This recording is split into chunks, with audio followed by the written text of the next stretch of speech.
Yang juga jadi sorotan Kompas Petang, Saudara, KPU telah mengesahkan hasil rekapitulasi suara nasional Pilpres sebanyak 36 provinsi dari total 38 provinsi.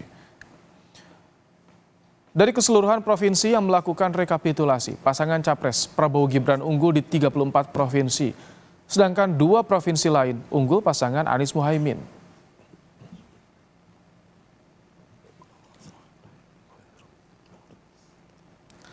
Sementara itu, rekapitulasi penghitungan suara hasil pemilu 2024 Provinsi Nusa Tenggara Barat, pasangan Prabowo Subianto dan Gibran Rakabuming Raka unggul. Calon Presiden Prabowo dan Gibran unggul dengan perolehan suara 2.209.403 suara. Diikuti pasangan Ganjar Pranowo Mahfud MD 99.899 suara. Dan pasangan Anies Muhaimin dengan perolehan 48.405 suara. Untuk paslon nomor urut 1 48.405, paslon nomor urut 2 209.403, paslon nomor urut 3 99.899. Calon Wakil Presiden yang juga Wali Kota Solo, Jawa Tengah, Gibran Rakabuming Raka mengatakan jika dirinya akan tetap di Solo saat pengumuman hasil pemilu pada Rabu besok. Ia juga meminta para pendukung untuk tidak melakukan kegiatan berlebihan serta terjebak dalam euforia yang tidak perlu saat pengumuman hasil pemilu esok. Boleh tolong clear area semuanya? Ya tidak perlu euforia yang berlebih. Besok rencana mau ke Jakarta atau tetap ke pengumuman? Besok saya tetap di Solo ya. Mantau ke Solo kan? Mantau ke Solo.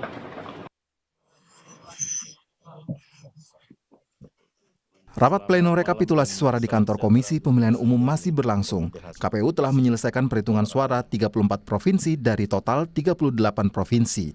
Soal rekapitulasi KPU, Sekjen PDI Perjuangan Hasto Kristianto menyatakan partainya tetap menunggu hasil hitung KPU meski dalam prosesnya banyak ditemukan dugaan manipulasi yang menguntungkan salah satu pasangan capres. Nanti kita tunggu, tapi dari tadi yang diungkapkan oleh para pakar IT, itu kan begitu banyak hal-hal yang secara sistematik didesain bagi kepentingan calon tertentu. Dan kemudian betapa suara rakyat menjadi mudah dimanipulasi. Begitu banyak kejanggalan yang bisa dibuktikan secara ilmiah. Sementara Wakil Ketua TKN Prabowo Gibran menilai hasil rekapitulasi KPU saat ini tidak jauh berbeda dengan hasil perhitungan internal yang mereka lakukan selama Pilpres berlangsung. Kami melihat bahwa perolehan suara Pak Prabowo dan Mas Gibran tidak jauh dari hasil quick count yang dilakukan oleh berbagai lembaga survei dan media, termasuk juga hasil perhitungan kami di internal DPP Partai Amanat Nasional. KPU berharap perhitungan suara 4 provinsi bisa selesai hari ini. Salah satu provinsi yang rekapitulasinya masih berjalan adalah Provinsi Jawa Barat. Hari ini kami rencanakan untuk melanjutkan pleno rekapitulasi nasional secara terbuka untuk 4 provinsi yang masih belum. Nah, yang jelas 2 provinsi hari ini, Jawa Barat sudah di Jakarta di kantor KPU, tinggal nanti dibuka plenonya. Kemudian untuk Provinsi Maluku itu sedang dalam perjalanan dari bandara menuju kantor KPU. Nah, kita usahakan juga, kita upayakan untuk 2 provinsi di Papua, baik Papua Induk ya, atau Papua lah, Provinsi Papua dan Papua Pegunungan malam ini bisa hadir di Jakarta. KPU memiliki tenggat rekapitulasi hingga 20 Maret 2024 besok. Tim Liputan, Kompas TV. Saudara, untuk mengetahui hasil rekapitulasi Pilpres 2024 sudah ada rekan kami Dian Silitonga dari kantor Komisi Pemilihan Umum di Jakarta. Selamat petang, Dian. Kapan penetapan hasil pemilu, Dian? Dan bagaimana hasil rekapitulasi sementara Pilpres dan Pileg saat ini? Ya, saya sampaikan dulu yang terbaru, Ibrahim, bahwa hari ini rekapitulasi untuk Provinsi Jawa Barat dan juga Maluku sedang berlangsung, dan untuk rekapitulasi Pilpres ini tadi sudah disahkan di pleno terbuka dan hasilnya adalah untuk Provinsi Jawa Barat tadi pasangan calon nomor urut 1 Anies Muhaimin memperoleh suara sekitar 9.099.000 suara, kemudian pasangan calon nomor urut 2 Prabowo Gibran memperoleh 16.805.000 suara dan pasangan nomor urut 3 Ganjar Mahfud ini memperoleh sekitar 2.820.000 suara. Artinya memang Prabowo Gibran unggul di Provinsi Jawa Barat. Kemudian tadi juga untuk Provinsi Maluku penghitungan Pilpresnya juga sudah disahkan di pleno terbuka dan hasilnya adalah pasangan calon nomor urut 2 Prabowo Gibran juga tercatat unggul dengan perolehan 665.371 suara dan kemudian disusul Anies Muhaimin dengan perolehan suara 228.557 suara dan kemudian Ganjar Mahfud 186.395 suara.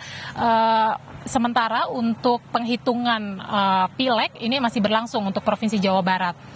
Kemudian juga kalau tadi pertanyaannya adalah kapan KPU akan menetapkan hasil pemilu 2024, kalau membaca situasi saat ini, Ibrahim, nampaknya memang penetapan ini baru akan bisa dilakukan besok oleh KPU karena 2 provinsi tersisa yakni Papua dan juga Papua Pegunungan ini sampai dengan saat ini belum tiba di gedung KPU RI Jakarta Pusat.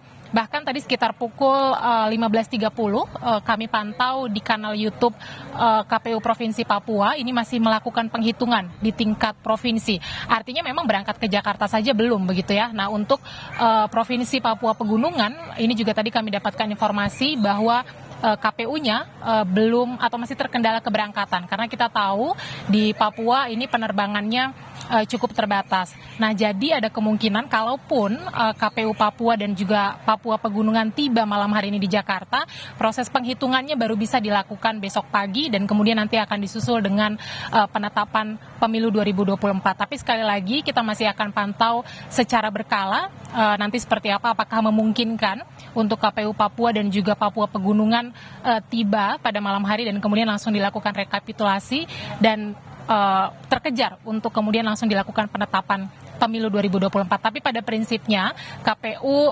memaksimalkan tenggat waktu atau batas waktu untuk nantinya menetapkan hasil pemilu 2024. Jadi tidak terburu-buru mengejar harus hari ini untuk melakukan penetapan pemilu 2024. Ibrahim. Dian Silitonga untuk laporan Anda langsung dari gedung KPU di Jakarta.